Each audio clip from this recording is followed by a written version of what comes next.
Bismillahirrahmanirrahim. Assalamu alaikum, dear students. I am Nasser Mahmood, Assistant Professor of Mathematics.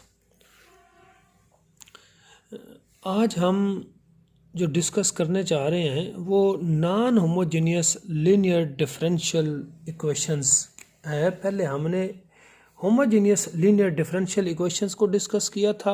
Non homogeneous की जो general form है ये F of D multiplied by Y equal to capital F of X. ये non homogeneous case है। अगर यहाँ पे zero हो एफ ऑफ एक्स की जगह तो ये फिर होमोजेनियस केस बन जाता है। जैसे हमने वो पिछली एक्सरसाइज 10.1 में काम किया था तो ये वो वाला केस बन जाएगा। अगर एफ ऑफ एक्स ज़ीरो हो तो ये ज़ीरो नहीं है तो ये क्या है, नॉन होमोजेनियस केस। तो यानी इस इक्वेशन की फॉर्म को कहेंगे non homogeneous linear differential equation. इसमें एफ ऑफ डी ये वही है जो आप पहले कर चुके हो, यानी एफ ऑफ डी की जो वैल्यू आप पहले 10.1 में जो आपने पढ़ी है ये वही है कि ये ए नॉट डी एन से मुराद ये डिफरेंशियल ऑपरेटर है। और आपको ये पता होना चाहिए कि डी से मुराद D Y over D X है। तो ये nth डेरिवेटिव हो गया plus A one D power n minus one plus A two D power n minus two plus so on, और ए n माइनस वन है तो डी पावर वन लगाने की ज़रूरत नहीं है, और plus A one A two A three और ए एन ये सारे के सारे क्या हैं जी, आपके कॉन्स्टेंट्स हैं। तो ये इक्वेशन वन है। इसमें एफ ऑफ डी यानी स्मॉल एफ डी ये है, और एफ एफ एक्स को ये आपको फंक्शन दिया होगा। ये पोलिनोमियल फंक्शन भी हो सकता है, एक्सपोनेंशियल भी हो सकता है एफ ऑफ एक्स, या ट्रिग्नोमेट्रिक भी हो सकता है। मसलन एफ ऑफ एक्स आपका हो सकता है ई पावर एक्स भी हो सकता है, ये एक्स स्क्वायर प्लस वन भी हो सकता है, ये आपका साइन एक्स भी हो सकता है, या कुछ भी हो सकता है।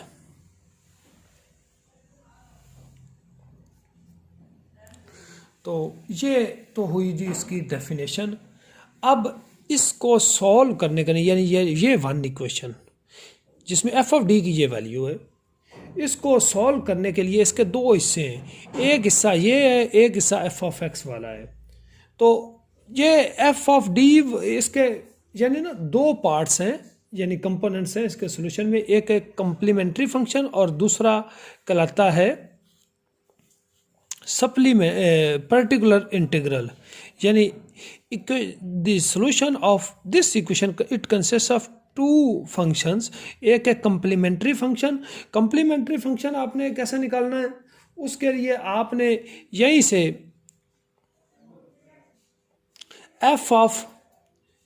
ये small F of D multiplied by Y equal to zero, यानी इसको ज़ीरो यानी एफ ऑफ एक्स के बगैर एफ ऑफ एक्स की जगह ज़ीरो आपने रख के इसको अगर आपने सॉल्व करना है, जैसे आपने ये 10.1 में आपने काम किया था, इसका वही सॉल्यूशन है।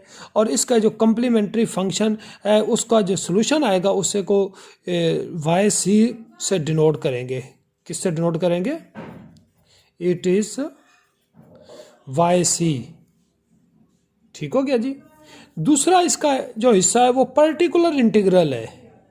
दूसरा इसका जो क्या है वो पर्टिकुलर इंटीग्रल यानी पी आई है। पी आई आपने कैसे सॉल्व करना है?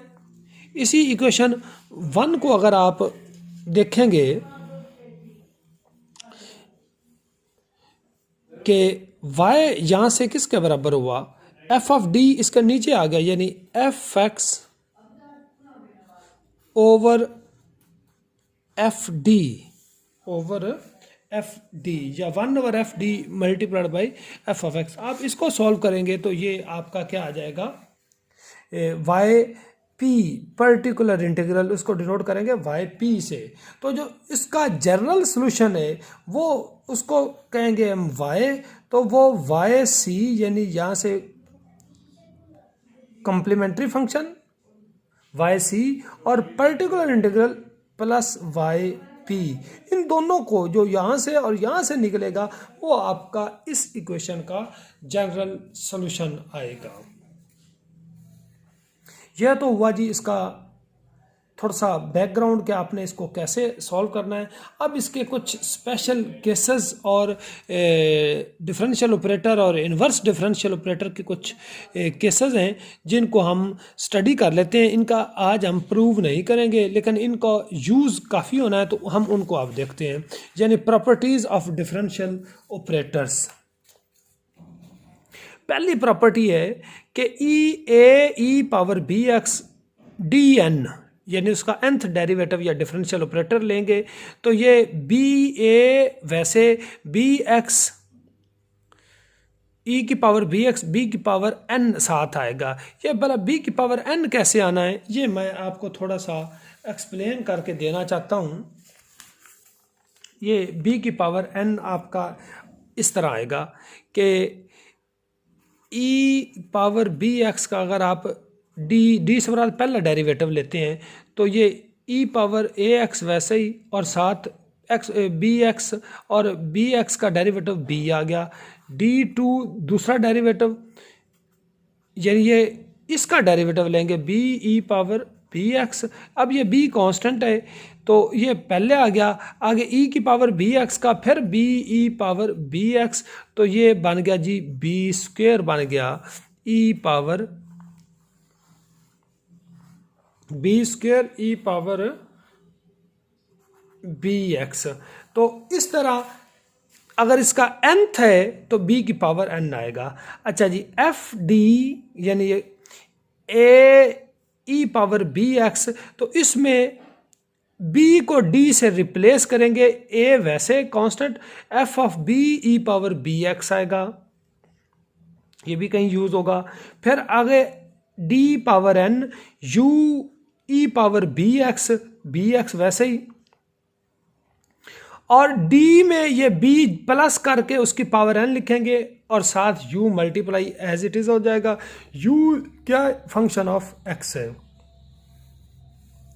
एक और केस है, ये तो डी एन है, अब ये दूसरा इसका रेलिवेंट है कि f of d E power B X साथ कांस्टेंट की बजाय u आ जाए तो ये फिर ये बी डी में जमा हो जाएगा, F of D plus B U और ई की पावर बी एक्स सेम वैसे ही रहेगा। ये चार केसेस हैं, इन्होंने दरअसल आपका जो पर्टिकुलर इंटीग्रल है वाई पी उसको सॉल्व करने में ये यूज़ होने हैं। इनका प्रूफ हम बाद में किसी लेक्चर में देखेंगे, पहले आपने इनको चूँकि एक्सरसाइज हमने 10.2 सॉल्व करनी है तो उसके लिए इन फार्मूलों का आपको आना बहुत ज़रूरी है। नेक्स्ट हम देखते हैं जी कि properties of inverse operators. Differential operator तो डी होता है, ये डी सम्राट तो उसका डेरिवेटिव हो गया, यानी डी सम्राट क्या है D Y over D X यानी derivative with respect to X, और डी पावर -1 इस सम्राट इंटीग्रल है यानी integration with respect to X है, या 1 ओवर डी का मतलब integration with respect to X है। अब मैं आपको कुछ एग्जाम्पल के तौर पे बताना चाहता हूं कि अगर ये है 1 ओवर डी एक्स क्यूब तो इसका मतलब एक्स क्यूब का इंटीग्रल एक्स की पावर 4 ओवर 4 आएगा इसका आंसर। अगर 1 ओवर डी या डी पावर -1 साइन एक्स है तो साइन एक्स का इंटीग्रल आपको पता है माइनस कॉज एक्स होता है, तो ये 1 ओवर डी ये इनवर्स आपका डिफरेंशियल ऑपरेटर है।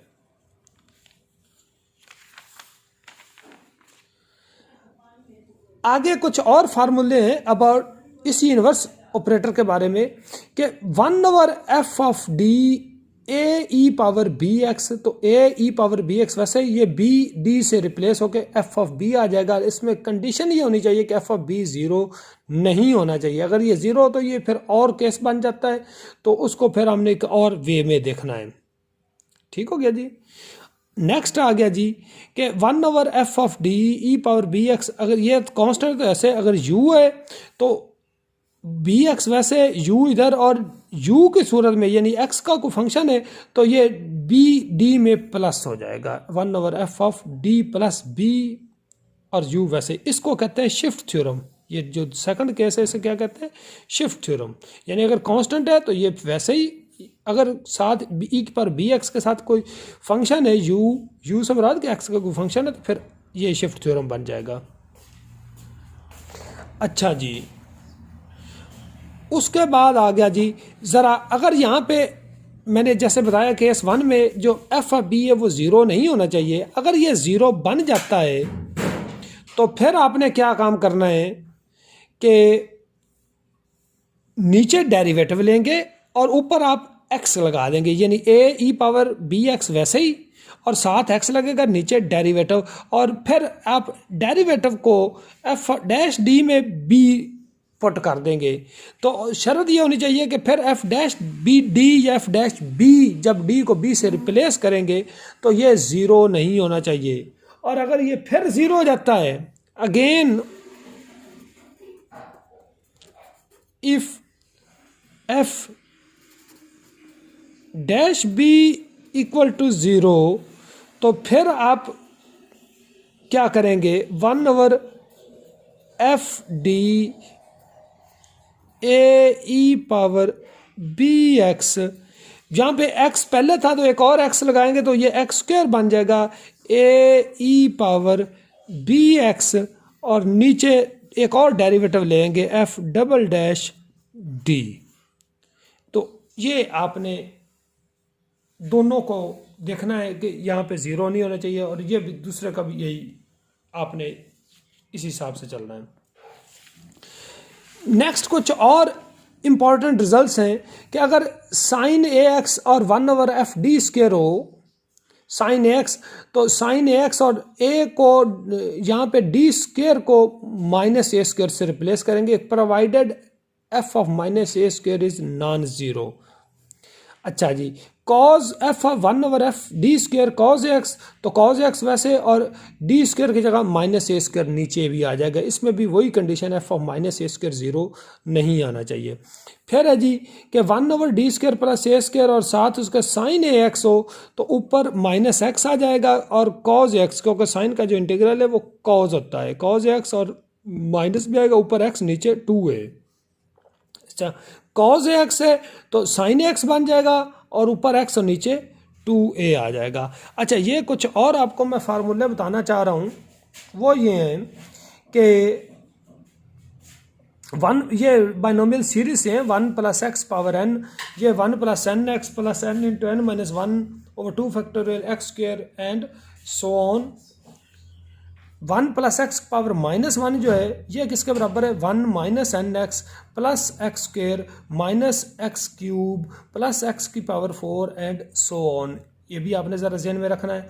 फिर है 1 - x पावर -1, ये है 1 + x + x square + x power 3 + x की power 4 + x power 5 and so on. तो ये कुछ इम्पॉर्टेंट रिजल्ट्स और फार्मूलाज थे जो मैंने आपको ज़रा प्रूफ के बगैर बताए हैं, लेकिन तफसील से बता दिए हैं कि इनको आपने याद करना बहुत आपके लिए ज़रूरी है, इसके बगैर आपकी एक्सरसाइज नहीं होनी है। अब हम इसका एक क्वेश्चन ज़रा सॉल्व करते हैं।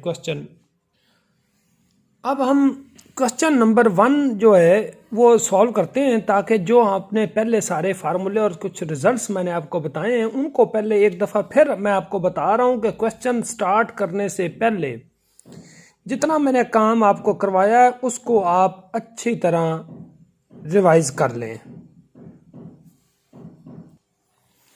तो इसे आप यूं नहीं लिख सकते, यानी मैं इसका सोल्यूशन करने लगा हूं। ये पहला है D square plus 3d - 4 multiplied by Y equal to 15 e power x। इसे आप f of D Y equal to 15 e power x, इसमें f ऑफ d क्या है आपका, d स्क्वायर प्लस 3d - 4। तो अब आपने इसका जो वाई सी है यानी कंप्लीमेंट्री फंक्शन, उसके लिए आपको मैंने ये शुरू में बताया था कि आपने इस हिस्से को 0 के बराबर लेना है। यानी ये ज़रा आप जेन में लेके आए, for complementary function F D Y equal to 0 आपने पुट करके सॉल्व करना है, जैसे 10.1 में आपने सॉल्व किया था। तो ये फॉर वाई सी पुट आपने F D Y equal to 0, यानी एफ डी समराद का D square plus 3d minus 4 multiplied by Y equal to 0। यहाँ पे इसकी जो करेक्टरिस्टिक इक्वेशन क्या है वो आपको पता है, D square plus 3d minus 4 equal to 0 है। इसके आप फैक्टर बना लें, d plus 4 d minus 1 equal to 0। d की जो वैल्यू आई वो आई जी -4 और +1। ये d की ये दो वैल्यूज आई, यानी m एक आपका 1 आ गया और दूसरा m आपका -4। ये दोनों रूट्स आपके आ गए जी रियल एंड डिस्टिंक्ट। तो रियल और डिस्टिंक्ट आए तो आपको पता है कि सोल्यूशन क्या होता है, c1 e पावर ये आपका m1 है x plus c2 e power m2x, c1 e power m1 यानी 1x या x plus c2 e power m2x यानी -4x। ये आपका yc निकला। क्या निकला जी? yc। अब फॉर पर्टिकुलर इंटीग्रल यानी p वो yp के लिए आपने इसको इसके नीचे लेके जाना है, यानी 15 e power x over D square plus 3d minus 4। ये इसको जब हम सॉल्व करेंगे तो ये आपका आ गया जी पर्टिकुलर इंटीग्रल। अच्छा, इसके लिए मैं एक दफ़ा फिर आपके सामने वो पिछला लेके आता हूँ, ये पेज 3 में, कि ये पर्टिकुलर इंटीग्रल के लिए A E power B X यानी कांस्टेंट है 1 over F of D A E power B X. तो ये जो b है यानी b समराज के e की जो पावर x का कोफिशिएंट है वो एफ डी में आपने पुट करके हल करना, और एफ डी को 0 नहीं होना चाहिए। अगर ये 0 आ जाता है, ये ज़रा देखें, अगर ये 0 आ जाता है तो फिर आपने ऊपर x लगा देना और नीचे f डैश डी लेना है, उसका डेरिवेटिव लेना है, फिर आपने b इसमें f डैश डी में पुट करना है। ये समझ आ गया ना? मैं आपके सामने मैंने आपके सामने ये पेज कर दिया है ताकि आपको ये समझ आ जाए, ये वाला केस है। अब ये हमारा क्वेश्चन है कि ये यहाँ पे अगर आप देखें 15 e power 1x over D square plus 3d minus 4, यहाँ पे b तो आपका आ गया जी 1 यानी ये, और ये कांस्टेंट है, ये u नहीं है, e की पावर bx यानी 1x, b आपका क्या आया 1 आया, ये कांस्टेंट है। तो ये आपका f ऑफ जो d है वो आपको पता है कि वो है D square plus 3d minus 4। ये है आपका f of D square plus 3d minus 4, ये आपका एफ डी है। तो b को इसमें पुट करना है, d को जब आप इसमें पुट करते हैं तो f ऑफ b यानी 1, यह बन गया 1 स्क्र प्लस 3 इंटू डी 1 यानी वो 3 इंटू 1 3 माइनस 4, यह 0 बन गया। तो ये एफ बी क्या आ गया जी 0। तो जब एफ बी 0 आ जाए तो ये फेलवर केस हो गया। क्या हो गया जी? फेलवर केस, यानी ये आप पुट नहीं कर सकते हैं। तो फिर आप देखें कि ये यहाँ पे एफ बी 0 नहीं होना चाहिए, अगर 0 आ जाता है तो ये फेलवर केस है।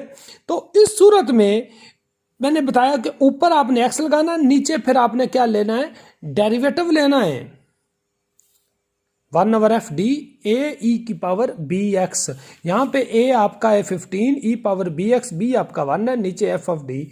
ठीक हो गया। तो अब ऊपर आप लगाएंगे जी x और साथ 15 ई पावर x यानी 1x आप समझ लें कि, और नीचे डेरिवेटिव लेना D square plus 3d minus 4 का डेरिवेटिव है जी 2d प्लस 3। अब आप ये f डैश डी आपका जो आया वो आया जी 2D, वो क्या आया 2D प्लस 3। तो अब इसमें अगर आप B1 है तो F-1 2 इंटू 1 प्लस 3, तो ये 5 बन गया। क्या बन गया? 2 प्लस 3, ये 5 बन गया आपका 5। तो अब आप इसमें अप्लाई कर दें, ऊपर रह गया जी 15x e पावर x, और नीचे आपने जब अप्लाई किया तो क्या बन गया 5। तो ये 15 को 5 पे डिवाइड किया तो ये बन गया जी 3x e पावर x। ये आपका आ गया जी yp पर्टिकुलर इंटीग्रल। yc आपने क्या निकाला? c1 e power x plus c2 e power -4x। तो आपका जो जनरल सॉल्यूशन है,